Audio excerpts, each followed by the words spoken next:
Third characteristics में the particles of matter are constantly moving. आइए इसको जानने के लिए हम 3 फिगर आप देख रहे हो, solid, liquid and gas particles का।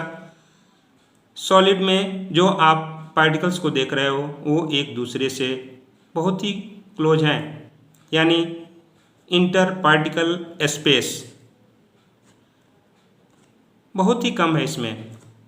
लिक्विड में पार्टिकल्स इंटर पार्टिकल स्पेस ज़्यादा है सॉलिड की तुलना में, और गैस में इंटर पार्टिकल स्पेस मैक्सिमम है। यानी सॉलिड में इंटर पार्टिकल स्पेस कम होने के कारण जो पार्टिकल्स हैं उनमें मूवमेंट बहुत ही कम है, केवल वाइब्रेट करते हैं।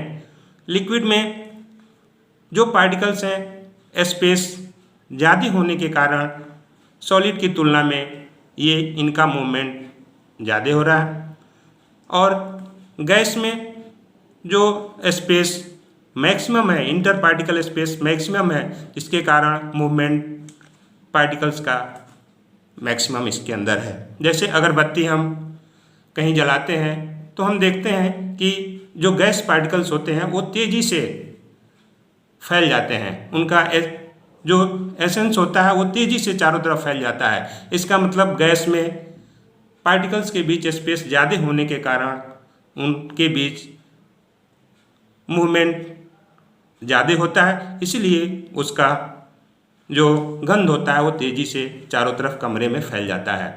दूसरा एक्टिविटी हम समझेंगे, जैसे blue colour of copper sulphate crystal in water is due to the movement of both particles. Copper sulphate को अगर हम पानी में डिजॉल्व करते हैं तो वह ब्लू कलर का हो जाता है। वह ब्लू कलर पानी का क्यों होता है? क्योंकि उसके जो पार्टिकल्स होते हैं कॉपर सल्फेट के, वो पानी के अंदर धीरे धीरे मूव करने लगते हैं और पूरा का पूरा पानी ब्लू हो जाता है। यानी पानी और कॉपर सल्फेट के पार्टिकल्स के मूवमेंट के कारण ही उसका कलर ब्लू हो जाता है। Fourth characteristics, particles of matter attract each other. आइए इसको समझने के लिए मैं एक एग्जाम्पल आपको बता रहा हूँ। जैसे हम 3 चीज़ मैटर्स लेंगे, जैसे चॉक लिया, आइस क्यूब ले लिया और आयरन नेल लिया। अब हम इसको हैमर्ड करते हैं। हैमर्ड के बाद हम देखते हैं कि जो चॉक पार्टिकल्स है वो आसानी से टूट जाता है, यानी उसके बीच जो पार्टिकल्स होते हैं वो उनका जो अट्रैक्शन होता है कमज़ोर होता है और इसीलिए वे जल्दी टूट जाते हैं। आइस जो है वो थोड़ा स्ट्रॉन्गर होता है, वे जल्दी तुरंत नहीं टूटते हैं, और आयरन नेल जिस पे काफ़ी प्रहार करने के बाद भी वो जल्दी टूटता नहीं है, यानी वो स्ट्रॉन्ग होता है। तो हम इस एग्जाम्पल के द्वारा देखें कि there are some forces of attraction between the particles of matter which binds them together. यानी तीनों एक में, जैसे चॉक हो गया, आइस हो गया या आयरन नेल हो गया, उसके जो पार्टिकल्स हैं उन पार्टिकल्स के बीच एक फोर्स काम करता है। उस फोर्स को हम फोर्स ऑफ अट्रैक्शन का नाम देते हैं, और वह फोर्स ऑफ अट्रैक्शन पार्टिकल्स के बीच जो स्पेस होता है उसके आधार पे होता है। जैसे सॉलिड पार्टिकल्स है जिसमें स्पेस कम होता है, फोर्स ऑफ अट्रैक्शन उसमें मैक्सिमम होता है, यानी force of attraction is maximum in particles of solid matter and minimum in particles of gaseous matter. यानी गैसियस मैटर्स जो होते हैं उनके बीच जो पार्टिकल्स के बीच स्पेस होता है वो स्पेस ज़्यादा होता है, और स्पेस ज़्यादा होने के कारण उनमें मूवमेंट भी ज़्यादा होता है। इसके कारण जो फोर्स ऑफ अट्रैक्शन है, जो अट्रैक्शन है वो बहुत ही कम हो जाता है। यानी force of attraction between the particles of chalk is quite weak, ice is stronger and iron nail is very very strong. तो आप समझ गए होंगे कि कोई भी चीज़ हार्ड है तो क्यों है, सॉफ्ट है तो क्यों है, वो चीज़ हम प्रॉपर्टी जब सॉलिड लिक्विड गैस की बताएंगे तो उसमें आपको डिटेल बताई जाएगी। तो ये हमारा characteristics of particles of matters के बारे में हम लोग पढ़े। अब इससे रिलेटेड दो टॉपिक ब्राउनियन मोशन और डिफ्यूजन के बारे में भी हम लोग पढ़ेंगे। तो आइए देखते हैं ब्राउनियन मोशन क्या है। इसको जानने के लिए आप ये फिगर देख रहे हो। ये फिगर में आप जो रेड पॉइंट पार्टिकल्स देख रहे हो ये पोलन ग्रेन्स आप बायो में ही पढ़े होंगे, फ्लावर का पार्ट्स होता है। पोलन ग्रेन्स को पानी में अगर या गैसियस पार्टिकल्स या वाटर पार्टिकल्स के साथ अगर मिलाते हैं तो उनके अंदर मूवमेंट होता है, क्योंकि वो बहुत माइन्यूट होते हैं। और जब ही उसको पानी में डालते हैं तो वह तेज़ी से मूव करता है, यानी रेगुलर वे में नहीं करके जिगजैग पाथ का मतलब रेगुलर वे में नहीं, इरेगुलर वे में उनका मूवमेंट होता है। इरेगुलर वे मूवमेंट का मतलब कभी आगे कभी पीछे, इस तरह से मूवमेंट उस पार्टिकल्स का होता है। तो इस एक्सपेरिमेंट के आधार पे रॉबर्ट ब्राउन के द्वारा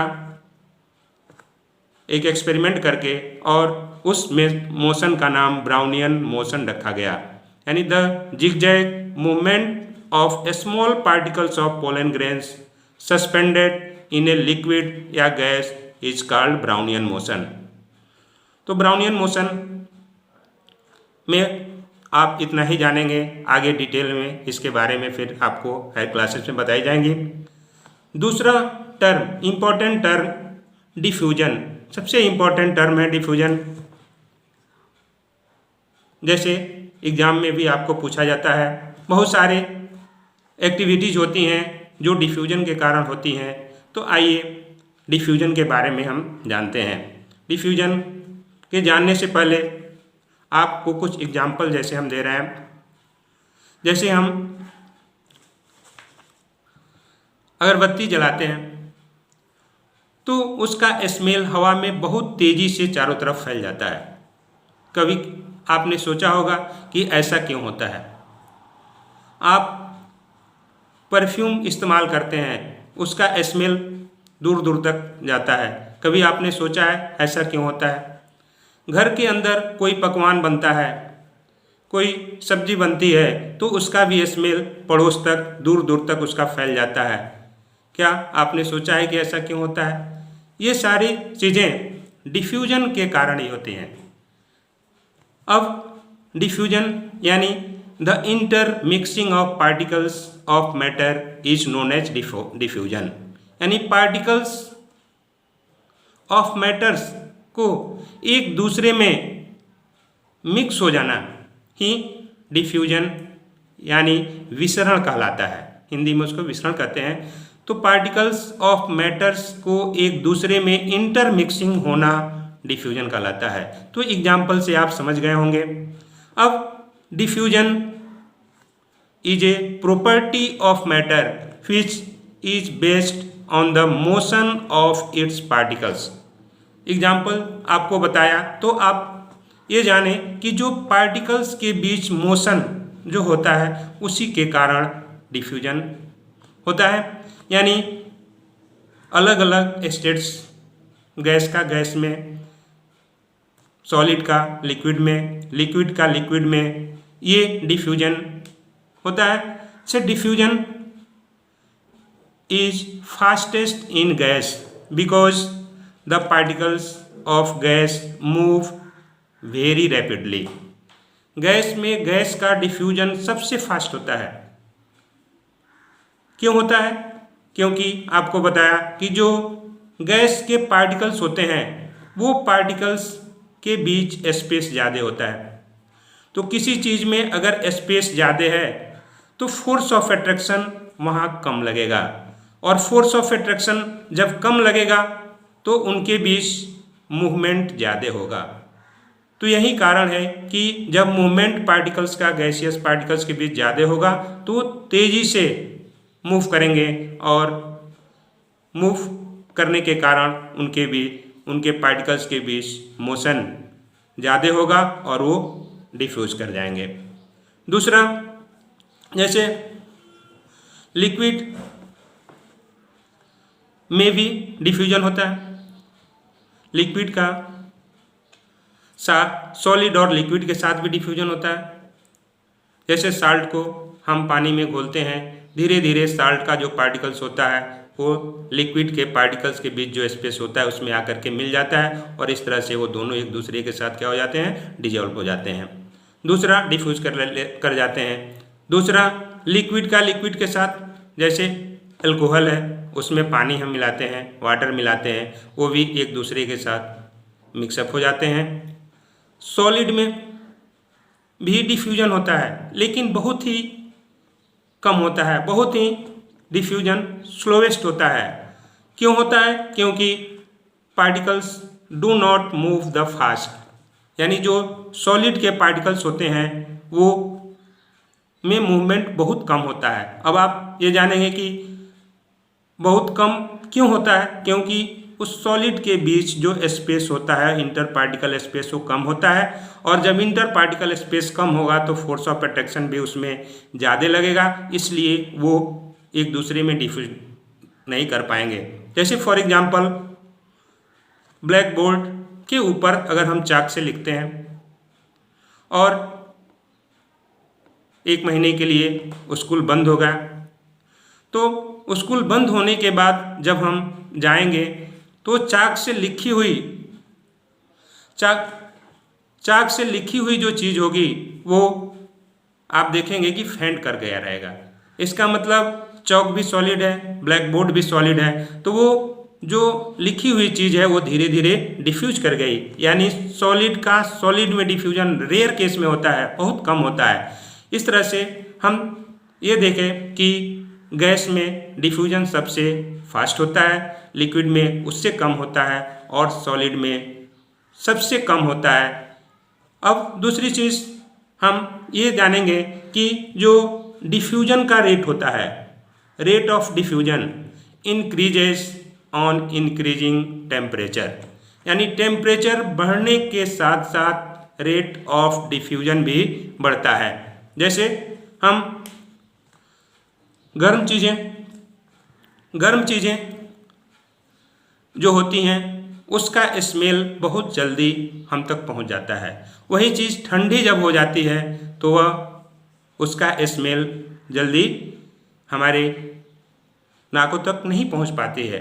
जैसे कोई चीज़ गर्मी के दिनों में आप देखते हो कि किसी का स्मेल बहुत जल्द हमारे नाकों तक पहुंच जाता है, और वही ठंडे के दिनों में वह स्मेल हमारी नाकों तक नहीं पहुंचता है। इसका मतलब टेम्परेचर बढ़ेगा तो डिफ्यूजन रेट बढ़ेगा, टेम्परेचर कम होगा तो डिफ्यूजन रेट कम होगा। यानी diffusion is directly proportional to temperature, यानी डिफ्यूजन टेम्परेचर बढ़ेगा डिफ्यूजन रेट बढ़ेगा, टेम्परेचर कम होगा तो डिफ्यूजन रेट कम होगा। तो कभी कभी क्वेश्चंस आते हैं कि अगर गर्म खाना क्यों उसका स्मेल बहुत जल्दी दूर तक पहुंच जाता है, अगर घर में कोई चीज़ बनती है तो उसका स्मेल गर्मी के दिनों में क्यों जल्दी दूर तक चला जाता है? तो उसका कारण यही होता है कि गर्मी के दिनों में टेम्परेचर ज़्यादा होने के कारण जो उसमें इंग्रेडिएंट्स होते हैं, जो पार्टिकल्स होते हैं, वो आसानी से हवा में मिल करके और दूर दूर तक पहुंच जाते हैं।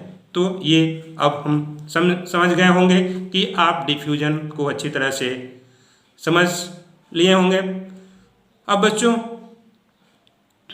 इतना पढ़ाने के बाद मैं आशा रखता हूँ कि आप इसको अच्छी तरह से समझ गए होंगे और आप समझ करके एक नोट बुक